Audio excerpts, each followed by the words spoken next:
Viva, bem-vindos a mais um Dúvidas Públicas. Esta é a entrevista de Economia da Renascença que pode ouvir a esta hora e está sempre disponível em podcast, no YouTube e em rr.pt. Hoje vamos falar de tarifas e dos seus efeitos numa economia aberta como a portuguesa, mas também de preços, de uma reforma da legislação laboral, de imigração e, inevitavelmente, de eleições. O nosso convidado é formado em Engenharia Eletrotécnica, iniciou a sua atividade na consultora de estudos de mercado Nielsen e ao longo da carreira desempenhou vários cargos de direção e administração na indústria de produtos de grande consumo em empresas como a Knorr ou a Compal. Desde 2005 é diretor-geral da Unimark, que agrupa empresas grossistas e retalhistas de pequena e média dimensão. Gosta de viajar, todos os anos procura um destino diferente e no dia-a-dia o passeio diário é na praia, por norma na companhia da sua cadela. Amante de música, lá mais para o final teremos a oportunidade de tentar perceber melhor o seu gosto musical. Ocupa a presidência da ADIP, a Associação de Distribuidores de Produtos Alimentares, desde 2011.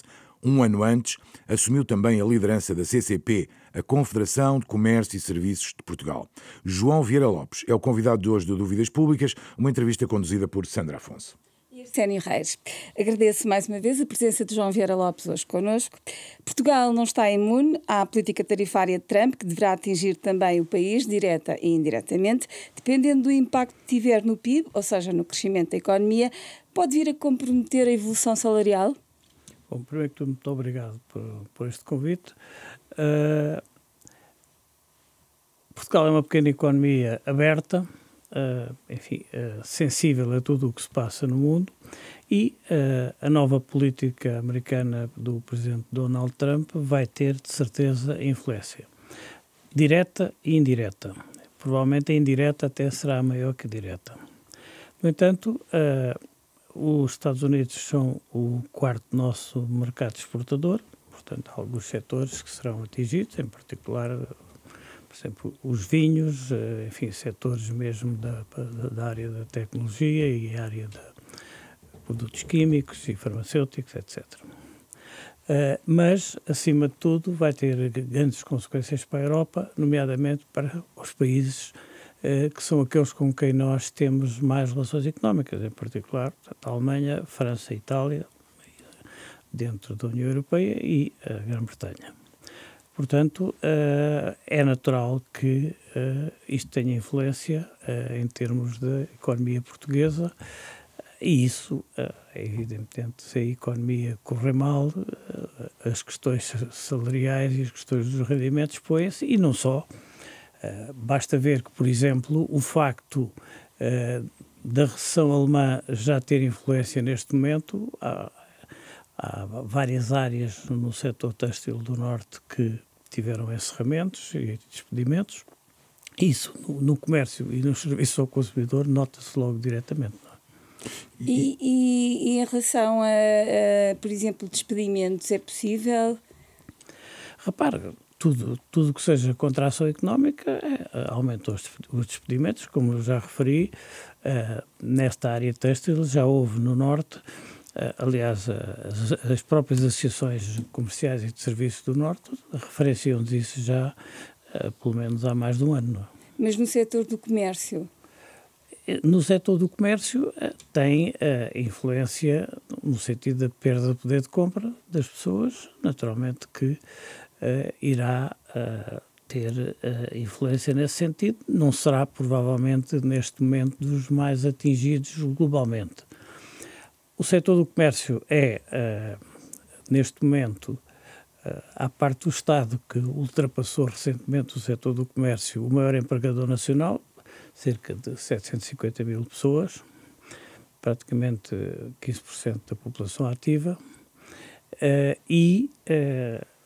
em geral, esse setor, ao contrário do que muitos pensam, há cerca de 140 mil pessoas que trabalham nas grandes unidades, mas o grosso trabalha nas pequenas unidades que são dispersas pelo país, mais de 600 mil. Essas pequenas unidades normalmente são as mais atingidas quando algumas zonas, nomeadamente do interior ou de localidades mais pequenas, têm problemas de encerramento numa fábrica têxtil, uma fábrica de componentes de automóvel, que é outra dos setores que a política, neste momento, das tarifas vai atingir, não é? No caso concreto do comércio, a tendência atual é mais para o crescimento, ou seja, para o aumento ou para o encerramento de empresas? Neste momento estamos num momento com relativa estabilidade. Existem alguns encerramentos, algumas insolvências, mas não estamos num momento propriamente crítico. Portanto, eu diria que o comércio acompanha um bocado o poder de compra. Não é? Portanto, isso e não só o comércio, como tudo o que é serviço ao consumidor. E, indiretamente, serviços às empresas, porque as empresas retraem também o seu mercado, também dispensam ou reduzem serviços desde limpeza, à segurança, até a informática, etc. Portanto, isto acaba de ser um barómetro, porque na prática o comércio e os serviços no seu conjunto representam praticamente 80% do volume de negócios do país, não é? E 80% do valor acrescentado. Uma parte de cerca de 15% deve-se ao turismo, mas o restante é basicamente assente na evolução do mercado interno. E em relação à resposta da União Europeia a estas tarifas dos Estados Unidos, qual é que deve ser? A Europa deve retaliar ou deve ter uma resposta menos reativa? Penso que aqui a Europa tem que encontrar soluções e tem que encontrar soluções inteligentes, que não quer dizer que sejam exatamente dos mesmos setores. Isso aí há de facto neste momento um conjunto de áreas importantes para os Estados Unidos em relação às quais a Europa tem grandes gastos, ou seja, e há grandes investimentos, e a Europa terá que encontrar um equilíbrio, que no fundo é o que os Estados Unidos também estão a fazer. Os Estados Unidos o que fazem é estão a medir o volume de importações dos diversos países ou das diversas zonas e aplicam uma tarifa que consideram que é para corrigir o dinheiro que estão, digamos, a gastar a mais. A Europa terá que encontrar soluções semelhantes, mas acima de tudo a Europa tem que encontrar uma questão que para nós é estrutural. A Europa e a CCP, desde há vários anos que aponta essa questão, a Europa centrou-se numa espécie de mimetismo em relação ao modelo de desenvolvimento alemão baseado na média tecnologia, ou seja, automóveis, comboios, aviões e um bocado de indústria química, e perdeu a guerra do digital. Não avaliou suficientemente, digamos, a revolução digital e a inteligência artificial, enfim, todas essas áreas. Aliás, nós há muito tempo que apontamos que, por exemplo, em Portugal, é uma coisa sem grande nexo, estamos sempre, digamos, a anunciar o peso das exportações, mas não do valor acrescentado dessas exportações, porque acho que todas as exportações são positivas, mas muitas têm pouco valor acrescentado. E por isso nós temos que, e a Europa no fundo tem que ter o mesmo problema, a Europa tem que, digamos, tentar posicionar-se de uma forma mais agressiva e mais forte, portanto, na quarta revolução económica, portanto, do digital e da inteligência artificial e de todas essas áreas. E aí é por aí também que tem que tentar reequilibrar o seu peso na economia mundial. Mas nesta área a Europa também é muitas vezes acusada de excesso de regulação. Concorda? Bom, a Europa tem excesso de regulação em tudo. Portanto, a Europa, nós por vezes criticamos, e é uma das questões que a CCP critica e que é uma das coisas, das situações que prejudica por vezes a evolução da economia, é a burocracia. Mas comparado com isto, a Europa ainda é pior, quer dizer, ou seja, entrou numa lógica de regulação de malha fina que torna muitas vezes difícil a aprovação de projetos e Portugal nós temos história disso, porque depois também, como temos tendência a querer ser bons alunos e a querer ser meticulosos e fundamentalistas, reparem, por exemplo, não tem sentido absolutamente nenhum o tempo que demora um parecer sobre o ambiente para um projeto. Quer dizer, que às vezes são anos, 2, 3 e 4 anos. Um projeto para construção é outra aberração, os anos que demora. Portanto, e sob esse ponto de vista, Portugal até às vezes é um aluno excessivo da Europa. Por isso, agora, a questão aqui é que, de facto, a Europa tem que simplificar um conjunto de regras para operacionalizar, digamos, o investimento e a capacidade de acompanhar o ritmo do progresso. Não é? Essa regulação, portanto, é um fator de desvantagem face ao cenário mundial? Em relação aos Estados Unidos e à China, claramente. Em relação aos Estados Unidos e à China. É evidentemente que a China tem outro modelo económico e social, e, enfim, de concepção de Estado, etc. Mas em relação aos Estados Unidos é claramente insuficiente. Aliás, isso revela-se na própria produtividade. A diferença de produtividade entre a Europa e os Estados Unidos, que aqui há 30, 40 anos podia ser o máximo de 5 pontos, neste momento anda pelos 10, 15. Quer dizer, e por isso isso acaba por se repercutir na própria produtividade. Claro. Ou seja, engenheiro, países como Espanha, independentemente da resposta da própria União Europeia, já anunciaram medidas nacionais, nomeadamente de apoio aos setores mais afetados. Em Portugal, acha que se deveria fazer o mesmo? Acha que o governo português deveria ter esse cuidado também ou não? Não, acho que sim. O governo, em princípio, daquilo que nós temos de informação, portanto, na próxima semana irá fazer uma reunião com associações e empresas desses setores. Nesse aspecto, em Portugal as coisas fazem-se, mas normalmente com pouca pressa. Quer dizer, e por isso achamos bem e achamos que, sob esse ponto de vista, Espanha tradicionalmente é muito mais rápida que nós a reagir, para o bem e para o mal. Mas, sob esse ponto de vista, penso que Portugal deverá fazer o mesmo, até porque há setores, como digo... Que setores são esses que, em sua opinião, devem ser apoiados? O comércio é um deles? Não, repare, o comércio, neste momento, em relação aos Estados Unidos, não é dos setores mais afetados.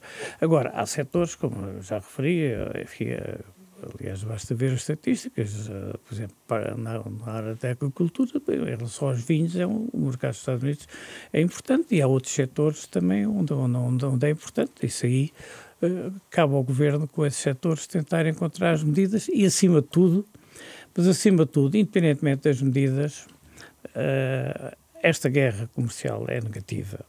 E aí pensamos que a prazo será negativa para toda a gente, quer para a Europa, quer para Portugal e quer para os próprios Estados Unidos, mas isso o tempo dirá.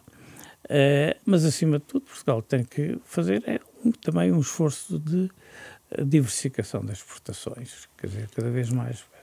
Olhando mais para este setor do comércio, já há campanhas que apelam ao boicote aos produtos americanos. Podemos esperar ou devemos esperar alterações no consumo? Em Portugal não há grande tradição de haver essa resposta. Estávamos a falar de Espanha. A Espanha, por exemplo, tem uma postura sempre muito mais nacionalista e radical, não é? Uhum. Agora, pode haver, naturalmente, em relação a certo tipo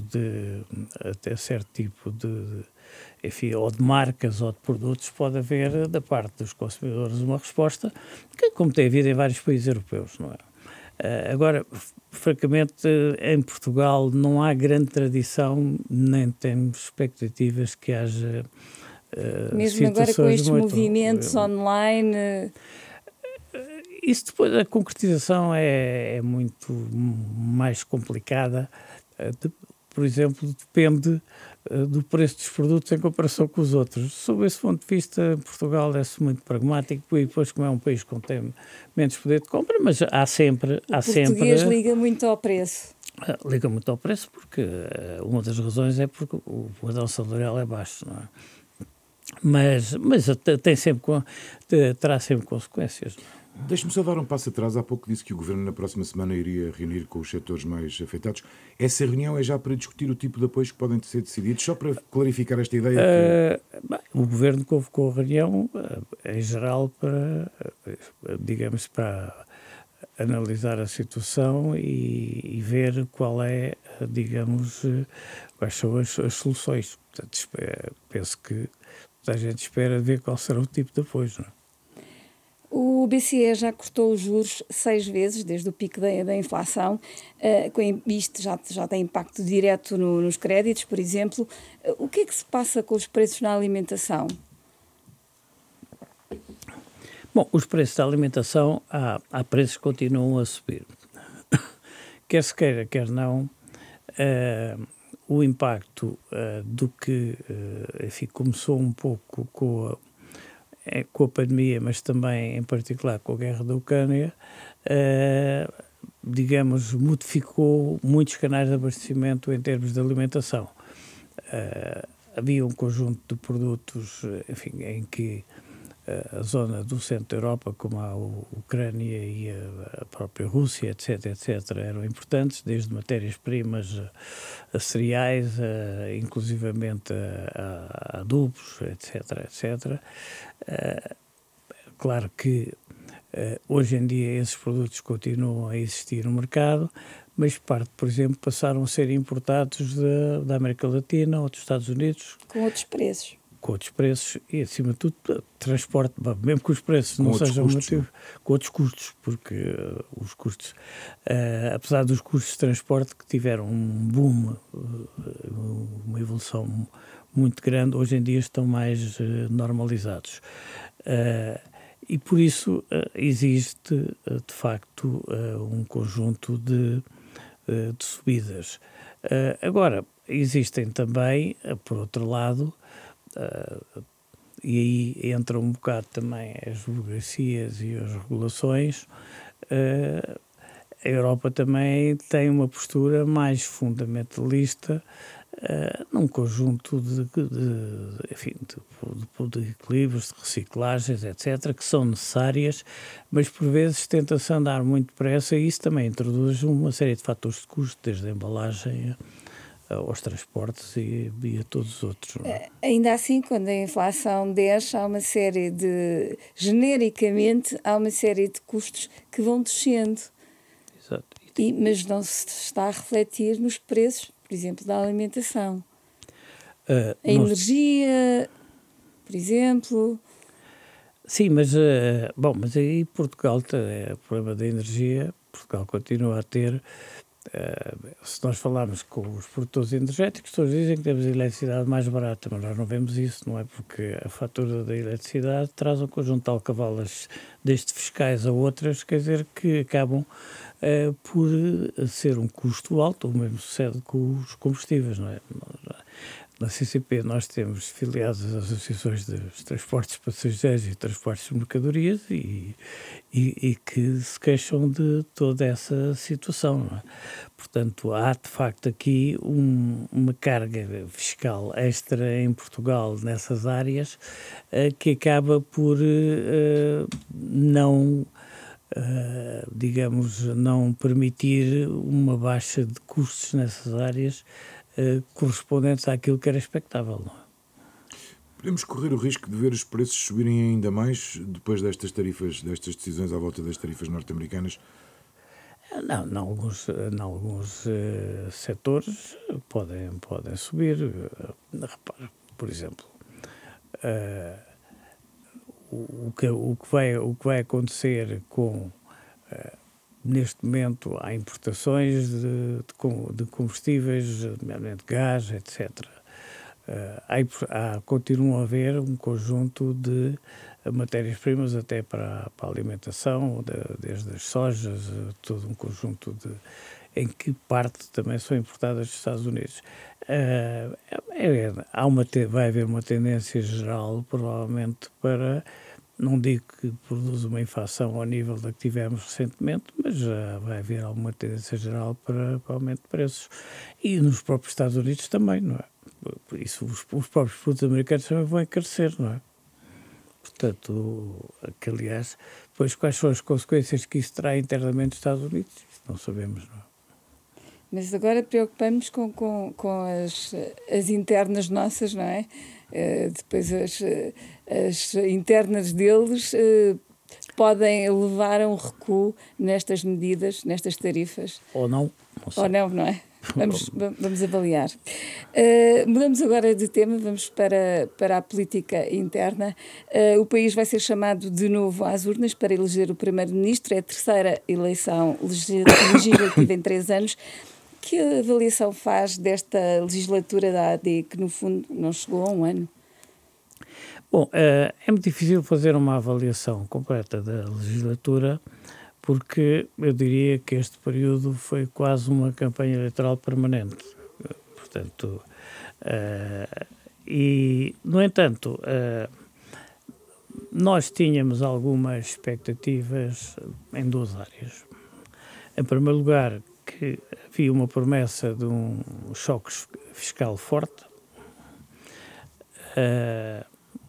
e havia também, digamos, a expectativa de que, tendo em conta o perfil deste governo, houvesse uma maior aproximação às preocupações das empresas. Houve alguns esforços na área fiscal, mas enfim, o quadro parlamentar penso que também não era muito favorável, digamos, a melhorar a fiscalidade das empresas e por isso o acordo de concertação social que se fez foi muito limitado e mesmo assim ainda teve algumas dificuldades em questões de malha fina. Em relação às expectativas em relação às empresas, houve grandes anúncios de medidas, globalmente medidas com as quais se concordavam, mas a sua execução prática foi muito limitada. E no caso concreto do comércio e serviços, nós enfim, ficámos bastante decepcionados com o ritmo em que as coisas avançaram. O Governo, e bem, em nossa opinião, manteve a execução dos acordos de concertação social feitos com o Governo anterior. Aliás, achamos que é uma atitude correta, porque quando se faz um acordo de concertação social é com o Governo de Portugal, não se faz com o Partido A ou com o Partido B que está no poder. Agora, a concretização prática para nós foi altamente insuficiente. Já agora, antes de continuarmos, o próximo Governo deve fazer o mesmo? Claro, nós o que assinámos com o Governo português, como representante do Executivo do Estado, quer dizer, não, e por isso a nossa expectativa é que qualquer que seja o Governo, independentemente do perfil político, tem a obrigação de cumprir. Ou, evidentemente, se quiser alterar, também tem todo o direito de discutir com os como parceiros. Este fez, no fundo. Exato, como este fez. Portanto, isso, sob esse ponto de vista, não, penso que não houve qualquer problema no quadro relacional com este Governo. O problema para nós na área de comércio e serviços foi que, de facto, foram bastante secundarizados, até no aspecto simbólico. É a primeira vez desde o 25 de Abril que não há um Ministério, uma Secretaria de Estado que tenha o nome de Comércio e Serviços lá pelo meio. E, portanto, isso é uma questão que nos preocupa, porque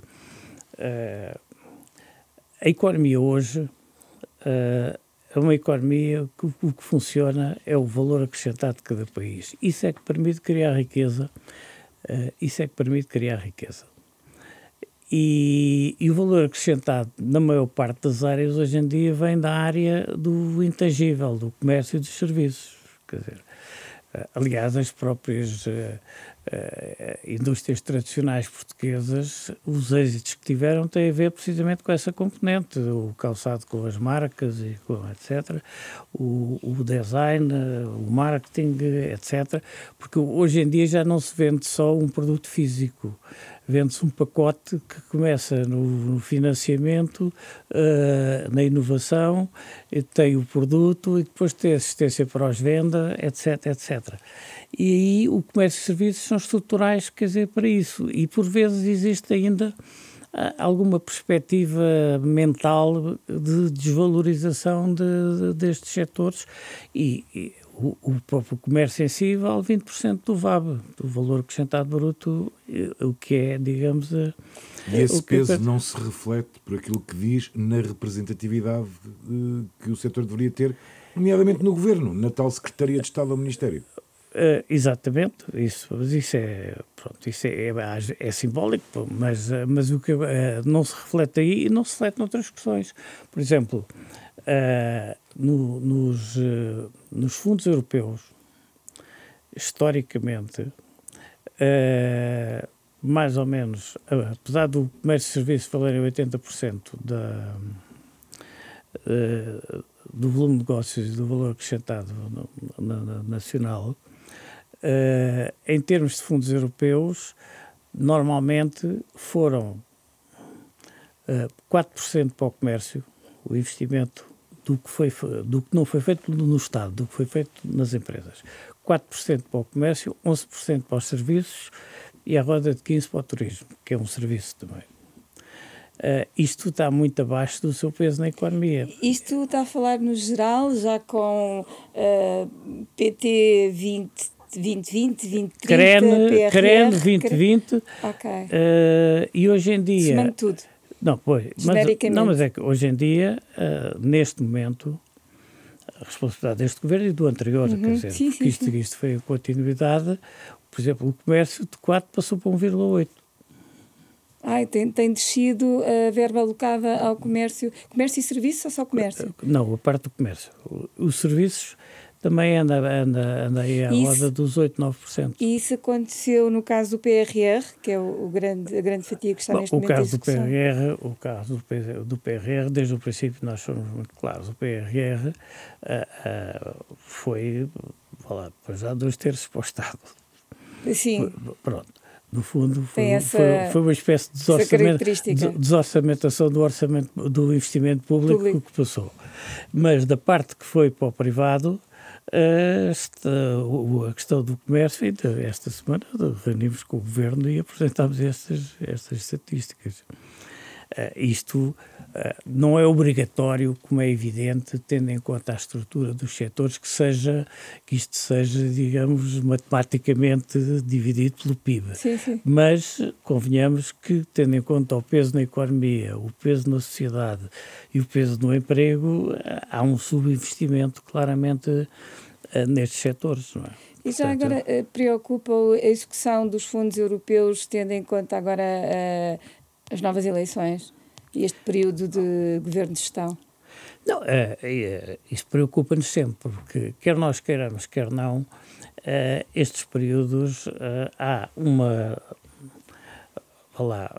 o funcionamento da máquina do Estado, quer dizer, acaba por ser mais lento. Há decisões sempre que ficam, digamos, pelo caminho, outras que ficam à espera, quer dizer, e na economia depois há também sempre um adiamento de investimentos, não é? Portanto, quer se queira, quer não, há sempre depois expectativas e por isso, aliás, nós somos muito críticos em relação ao modo como se caminhou para estas eleições, que as eleições são fundamentais, mas a este ritmo são, digamos, complicadas. Para além disso, em termos muito práticos, a experiência que nós temos no movimento associativo e nas confederações e na CCP em particular, é que basta haver, digamos, um novo governo para ser necessário estabelecer sistemas de comunicação, conhecer pessoas, explicar dossiês, porque também historicamente em Portugal as transições dos governos para os outros são péssimas, mesmo dentro dos mesmos partidos. Às vezes, dentro do mesmo governo, basta mudar um secretário de Estado para que os dossiês ficam na prateleira, e já tivemos experiências em que nós próprios, com a Federação, é que tivemos que levar de um secretário de Estado para o novo, porque não conheciam que havia os problemas. De facto, em Portugal há uma tradição muito negativa nesta... Se pudesse traduzir assim, então cada mudança de governo corresponde a quantos meses de, digamos, de atraso, de paragem, se quisermos? Bastante, repara, bastante depende. Depois há outra prática em Portugal que, em nossa opinião, é negativa. Há uma partidarização muito grande da função pública até níveis muito baixos. E o que é que acontece? Acontece que começam as mudanças de direções, exato, que muitas delas provavelmente serão justificadas, mas muitas delas são de facto uma tradição negativa que não existe, que existe também noutros países, outros não existe. Nós tivemos, por exemplo, a Itália deve ter tido 70 governos desde a Segunda Guerra Mundial, mas o sistema público funciona. Quer dizer, a Inglaterra, até pelo perfil do sistema político inglês, em que os ministros têm que sair necessariamente do Parlamento, e só por acaso é que no Parlamento existem ministros adequados para todas as necessidades.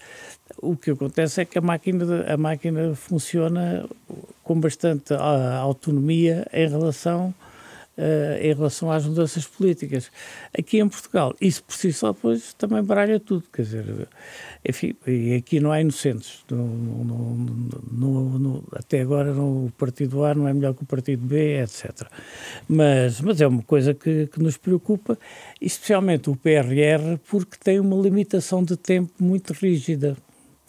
Porque nos outros fundos europeus, tradicionalmente, à boa maneira portuguesa, de ter pouca pressa, trabalha-se com o chamado N+3, ou seja, é que os fundos de coesão... Há sempre à espera de tempo extra. É possível, lá, em português corrente, esticar mais 3 anos os projetos. Mas isso não vai ser possível com o PRR. Com o PRR.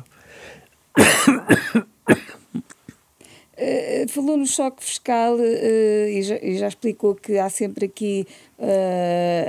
uma paragem entre governos, mesmo às vezes entre governos da mesma cor política. Qual é a sua expectativa para o choque fiscal depois das eleições? Repare, isto agora depende do... Eu acho que o grande risco que nós corremos neste momento é de a alteração do quadro parlamentar não ser suficientemente grande para mudar o xadrez existente. E isso aí, a situação é complicada. Porque, da nossa parte, repara, as empresas gostam muito de duas coisas: estabilidade e previsibilidade. E a previsibilidade é uma questão muito importante, porque, por vezes, as empresas preferem que haja um governo que já saiba que tem divergências com eles, ou que as políticas não vão ser as mais adequadas, mas os problemas são previsíveis. E quando se faz o orçamento de cada ano, a previsibilidade é uma coisa muito importante. Portanto, neste momento, enfim, nós estamos todos de expectativa de ver o que é que vai sair das eleições. Que problemas é que gostaria de ver realmente discutidos durante esta campanha, Sr. Bem, essa é a questão de fundo. Aliás, eu próprio já disse isso, que nós até falámos em que se calhar devíamos fazer um barómetro nesta campanha do tempo que se vai discutir quem é que é o culpado das eleições ou porque é que se fizeram eleições, dos problemas reais. E o que nós gostaríamos é que nesta campanha fossem discutidos os problemas do país, os problemas da economia, Na perspectiva da CCP, quais concretamente seriam os essenciais nessa discussão? Um aspecto, para nós, há 3 ou 4 questões fundamentais. Um deles é claramente a questão da fiscalidade. Portanto, a fiscalidade é a fiscalidade das empresas, enfim, a fiscalidade é um problema geral, mas a fiscalidade das empresas que, além de ser alta, tem um problema estrutural, porque por vezes apresentam-se as médias europeias e Portugal às vezes há áreas onde nem difere muito. Mas o problema é como estamos a trabalhar de dimensões diferentes, a fiscalidade afeta os resultados e a capacidade de investimento. Portanto, isso é uma questão. Segundo, a questão também, quer dizer, completamente fundamental é para a economia crescer, é preciso apostar a fundo no investimento. Sem investimento não há crescimento da economia. Investimento público, investimento estrangeiro... E investimento privado, porque Portugal é uma vergonha, quer dizer, é o país da Europa que tem o investimento público mais baixo,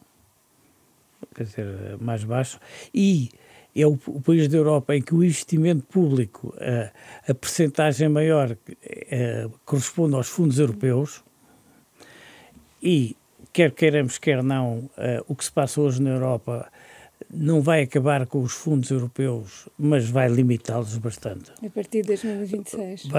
Vai limitá-los bastante, porque, por um lado, a Europa vai ter que investir na defesa, mais ou menos, isso depois é discutível, como é que deve ser feito. Se houver ainda por cima a abertura aos países das Balcãs, quer dizer, que está prevista, Portugal passa a ser um país mais rico estatisticamente, porque esses países entram por baixo e a divisão dos fundos de coesão vai ter que ser feita de outra maneira, não é? Além do problema que neste momento não fazemos a mínima ideia como é que vai ser resolvido, que é a Ucrânia, não é? Portanto, isso é uma situação que nos preocupa. E, por outro lado, a capitalização também, ou seja, os Ministérios das Finanças têm, ao longo dos últimos anos, evoluído um bocadinho, mas não há um incentivo suficiente ao investimento. E enquanto fiscalmente for mais vantajoso para as empresas irem buscar dinheiro à banca em termos fiscais do que meter capitais próprios, não vale a pena pensar que se resolve o problema da capitalização das empresas. Portanto, isso aí têm sido feitas pequenas melhorias, reconhecemos isso. Nós próprios temos contribuído, e as outras confederações também, para nos orçamentos de Estado, nos acordos de conversação social, metermos mais uns programazinhos, etc., mas está muito longe da necessidade. Portanto, esta é a segunda área fundamental. E a terceira é, de facto, a simplificação do funcionamento da burocracia. Quer dizer, repara, eu diria que o tempo que se demoram a fazer estudos de avaliação ambiental, se eu quisesse falar uma linguagem popular, eu digo que é quase pornográfico, quer dizer, em termos de, quer dizer, da limitação do investimento. E quem diz esses diz todo um conjunto de licenciamentos, quer dizer, e é um problema de legislativo, mas também é um problema cultural de funcionamento e também é um problema de deficiência hoje em dia de funcionamento, falta de quadros qualificados no Estado. Por falar em estudos, na área do trabalho, a Ministra já tinha deixado claro que não ia avançar com nenhuma reforma, com a reforma laboral, encomendou um estudo para avaliar o que era preciso mudar. Esperava mais? Bem, em relação à área laboral, independentemente de nós pensarmos que é uma questão que deve ser repensada em vários aspectos, francamente não tínhamos grandes expectativas. Porquê? Porque o quadro parlamentar não era adequado a fazer esse tipo de mudanças e, portanto, aí, evidentemente, colocámos esses temas no acordo, como princípios, colocámos na concertação social, mas não era das áreas onde tivéssemos grandes expectativas. E, portanto, acha que, em função do quadro parlamentar, essas questões podem voltar Depende. Acima da mesa para serem resolvidas? Ou... Ouça, isso aí, como digo, a experiência demonstrou-nos que enfim, fiarmos em sondagens não é propriamente, digamos, muito fiável, e eu pessoalmente, que ainda por cima, nestas áreas, comecei a minha vida numa empresa de estudos de mercado, tenho muita experiência de sondagens e de análise de resultados Já agora, estatísticos. tire-nos uma dúvida. Acha que é possível baixar a TSU com este governo? A proposta não tem tido acolhimento. Vamos ver. Nós, a CCP, tomou a iniciativa já há alguns anos de começar a trabalhar nessa área. Porquê? Porque nós consideramos que o envelhecimento da população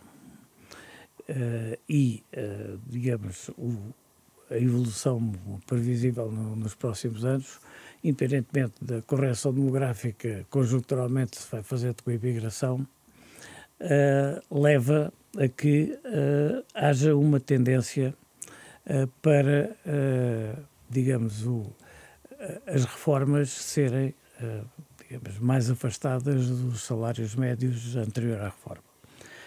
E até propusemos que se estudasse a introdução de um financiamento da Segurança Social não apenas com base no fator trabalho, como é hoje em dia, até porque o mercado está muito a crescer em termos de valor acrescentado por empresas que têm pouca gente e têm bastante valor acrescentado, as novas tecnologias, etc., vão por aí.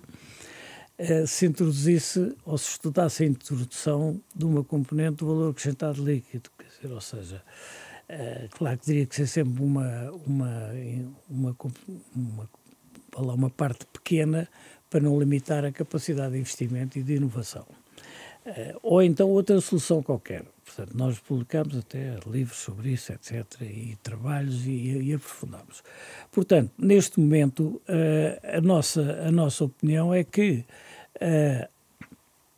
ainda por cima, como neste momento, enfim, aquele fundo de garantia que deveria estar para 2 anos de reserva, portanto, neste momento até atingiu mais ou menos os seus objetivos, achamos que se devia aprofundar isso, porque se houvesse espaço para baixar a TSU, uma alteração seria agora. Exato.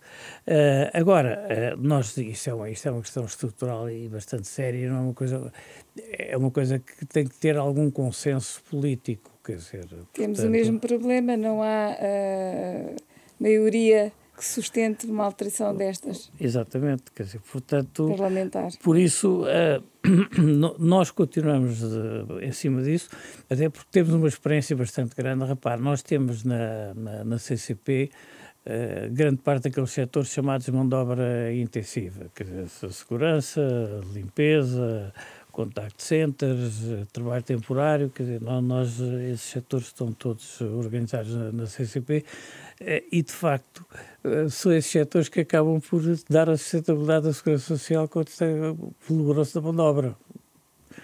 E de facto, este é um problema real, que não deve ser tabu. Agora, não temos nenhuma solução na manga milagrosa e achamos que isto tem que se obter algum consenso nacional, que há muitos preconceitos ideológicos na abordagem destes temas. Já agora, as confederações queriam ter um papel mais ativo, nomeadamente na entrada de imigrantes, matéria que estava a ser discutida com o Governo. Foram de facto ouvidos? Chegaram a algum tipo de entendimento? Como é que correu este processo? Este processo correu razoavelmente bem, no sentido em que, repare, o Governo apresentou-nos a primeira proposta em 9 de dezembro e, neste momento, enfim, passados estes 3 ou 4 meses, conseguiu-se pelo menos alguma coisa. É claro que este problema da imigração tem aqui... também bastantes, a sua abordagem também tem muitas implicações ideológicas, não é? Aliás, nós na CCP temos sido muito claros porque achamos que existem 2 perspectivas fundamentalistas na abordagem da imigração que não são positivas para se chegar a consensos. Bom, primeiro, toda a gente está de acordo que sem imigração a economia parava. Penso que isso é claro. e essas coisas. E também não pode haver ilusões de que uma imigração alargada a vários continentes tem que haver por vezes alguns choques culturais. Quer dizer, isto é natural, não vale a pena. Agora, o que nós, digamos, temos criticado é que vemos que aparecem duas perspectivas extremas que, na nossa opinião, são absurdas. A primeira é que o imigrante é uma espécie de bom selvagem que é inocente em tudo. E a segunda é que o imigrante, quer dizer, é o responsável por tudo. É o responsável por tudo e sobretudo por todo o mal que acontece. Exato, não é? por todo o mal que acontece. Essas duas perspectivas são completamente erradas. São completamente erradas. Portanto, temos que encontrar. Mas, por outro lado, uma gera a porta aberta, outra gera restrições a mais. Quer dizer, isto não é fácil. Eu penso que a solução que se tentou encontrar com o Governo foi agilizar digamos, o modo em relação, pelo menos, a certos setores onde é possível fazer alguma imigração organizada. Porque isto não se pode fazer em todos. Bom, e agilizar alguns processos. Por exemplo, nós no universo da CCP tivemos experiências, quer dizer, desastrosas com a questão dos motoristas. A falta de motoristas na Europa. E quer para transportes de passageiros, quer para transportes de mercadorias.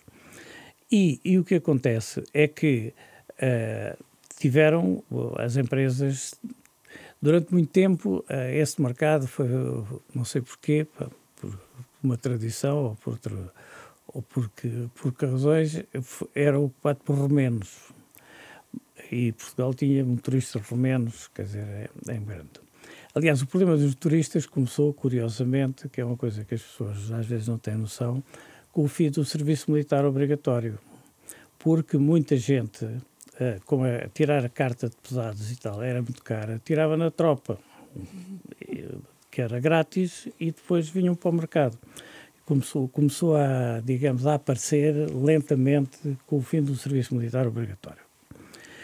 E então, o problema dos motoristas sucede é que eram romenos, mas depois os romenos foram para o centro da Europa, onde ganham 3 vezes mais, quer dizer, e portanto as empresas formaram no Brasil, formaram em Cabo Verde e na América Latina. Pronto. E portanto, o que é que acontece? A burocracia levava que entre o reconhecimento das cartas, muitas delas tiradas sob controle de instrutores portugueses nesses países, mais os vistos, chegavam as pessoas a terem cá 6 vezes motoristas a pagar-lhe ordenado à espera de terem os documentos em ordem. Portanto, isso foi uma das nossas grandes preocupações. E isso continua a ser um problema?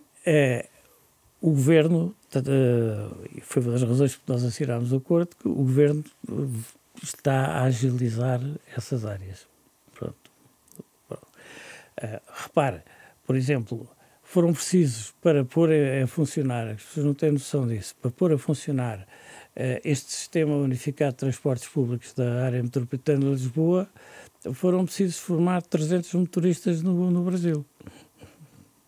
Portanto, estas coisas são...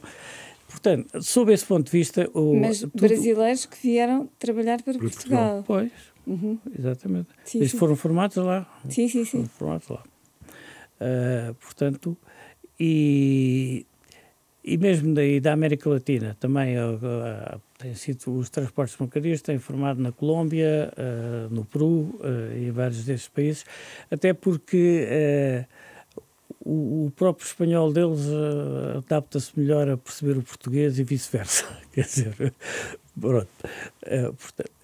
Isso, por exemplo, por outro lado, a construção tem um problema brutal, não é? Quer dizer, até para cumprir o PRR, não é? Até para cumprir as obras do PRR. E não só. E a agricultura tem um problema histórico e a parte da hotelaria também. Agora, portanto, este acordo, estes setores, e que ainda por cima têm grandes organizações que conseguem organizar, Eu acho que este acordo pode dar passos bastante positivos.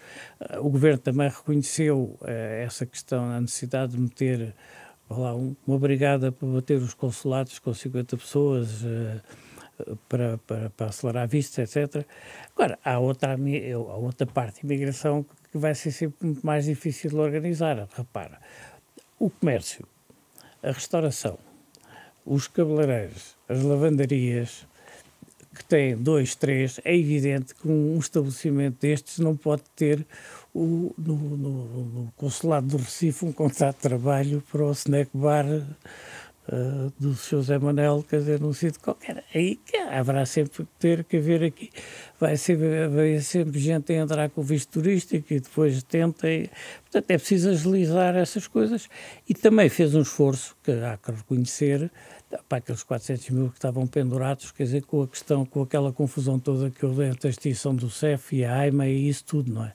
Portanto, sob esse ponto de vista, eu acho que isto não é milagroso, não resolve o problema, mas aqui reconhecemos que houve um esforço da parte do Governo, houve um trabalho conjunto e é uma solução razoável. Muito rapidamente estamos a acabar. Ficou alguma questão premente pendente neste problema concreto? Bom, do acordo há uma questão que é irresolúvel, que é a habitação.